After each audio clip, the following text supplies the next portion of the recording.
There is an unreported conflict raging across Latin America.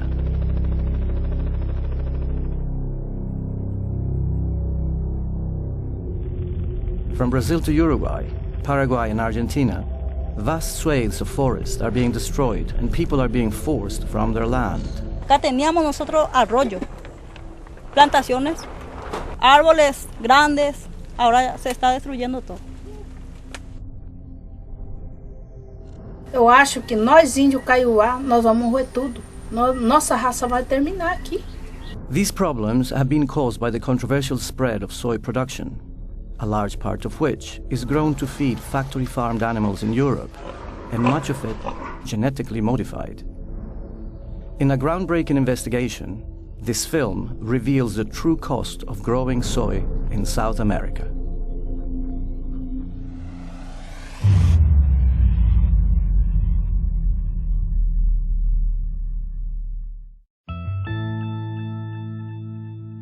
In Paraguay alone, over 2.6 million hectares of land are used to grow soya, and the effect of this on local communities has been devastating.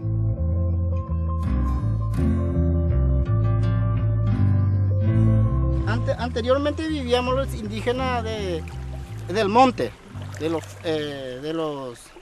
todos los montes, los bichos, los frutas, y ahora termina porque ya ve usted que acá nos rodea ya estancia. Y eso es una invasión, en vez de reforestar, ellos vienen a fundir las cosas naturales como a estos bosques. Este es el principal arroyo que cruza aquí en nuestra comunidad. Este se llama arroyo Sauyú. Y acá cuando venena ahí, vino todo lo veneno cuando llueve. Y este está podrido, este agua, a través de estas plantaciones de soja. Most of the soya grown in Latin America is exported to Europe and Asia. Much of it is genetically modified and produced by the biotechnology multinational Monsanto. Contrary to the claims of companies that produce genetically modified crops, strong evidence now shows a massive increase in the use of pesticides with the planting of these crops. Hoy día todos esos ríos, todas esas grandes fuentes de agua en lo que fueron estos bosques y que ahora son sojales, están muertos, están envenenados principalmente por el uso intensivo de agrotóxicos. Al mismo tiempo, las comunidades indígenas que habitaban estas selvas milenariamente, principalmente el pueblo Mbá guaraní, que es el pueblo que habita mayoritariamente esa zona de la selva atlántica, fue desplazado. Getúlio de Oliveira is a member of the Kaiowá people. Então, com o veneno de estragar cada vez mais forte, o veneno cada vez mais dificuldade. Então, isso é nosso sofrimento aqui. E não tem como pra gente também, a mata também, que protege o nosso solo também, né?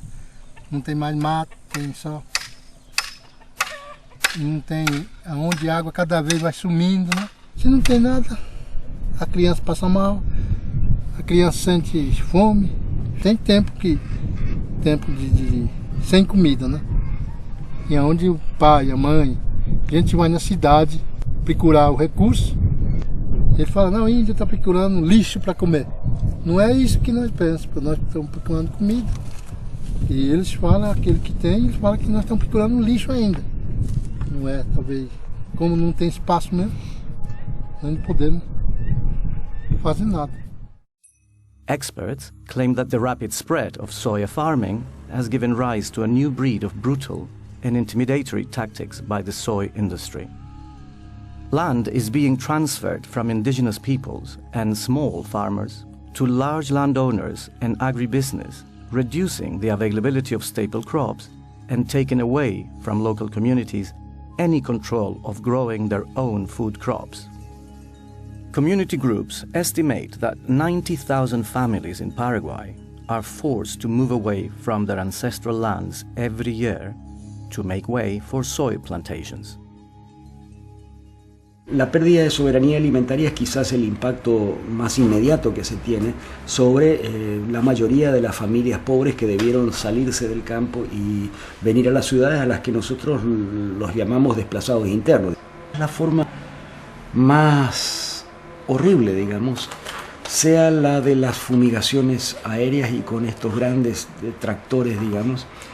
Cuando una comunidad se resiste a vender su tierra, o cuando una familia, peor aún, se resiste a vender su tierra, todos sus alrededores son fumigados, ya sea con el glifosato, el Roundup, o con el paraquat. These chemicals are increasingly being linked to a host of health problems, including skin rashes, diarrhea, vomiting, genetic malformations, loss of sight, and even death. Se estima que son aproximadamente unos 20 millones de litros de agrotóxicos potentes que son arrojados en la región oriental del país cada año, 20 millones de litros, con la consiguiente contaminación de todo lo que encuentre, la muerte de fauna y flora local, nativa, abejas, animales domésticos, cultivos de autoconsumo se ven afectados por el herbicida, y todo esto va atentando contra la posibilidad de arraigo que pueda tener una familia en esas comunidades.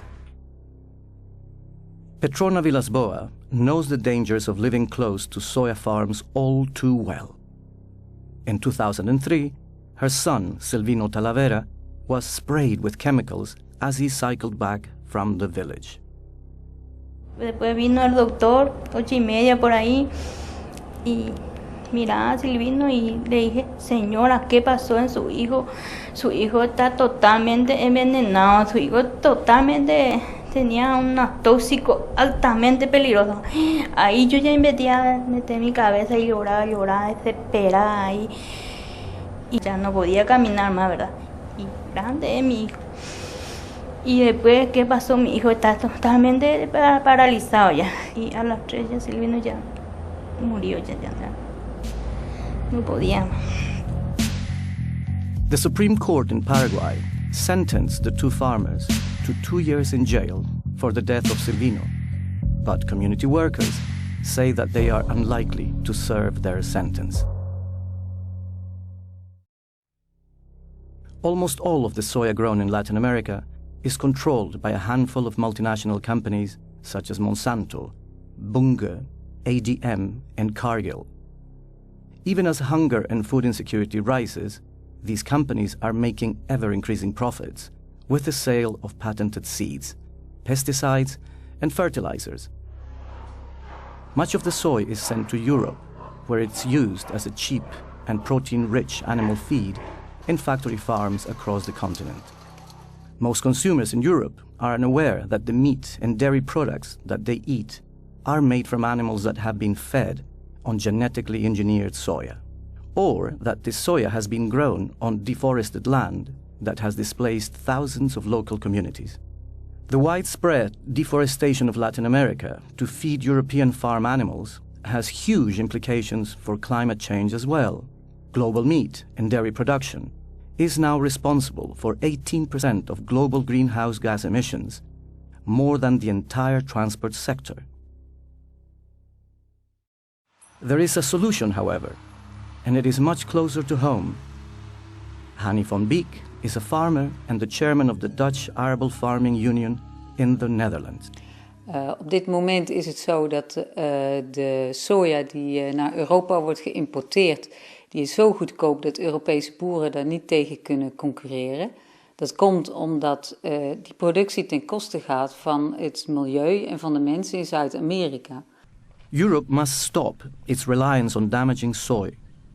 It must support farming in South America that produces food for its own people rather than for animals in Europe. European producers should also be encouraged to farm in a way that does not damage the environment and communities overseas. Als alternatief voor soja in veevoer zouden we in Europa heel goed erwten, veldbonen, granen, lupine kunnen telen, ook grasklaver. Better food in farming is possible, but we need urgent political action to change the current system. At the moment, Factory farming of meat and dairy in Europe is not benefiting people or the environment. We need to stop factory farming our meat and dairy and use homegrown feeds and more extensive farming. The only way that this can be done is to completely overhaul the way the government supports agriculture in Europe, to shift subsidies away from factory farming and towards better quality farming.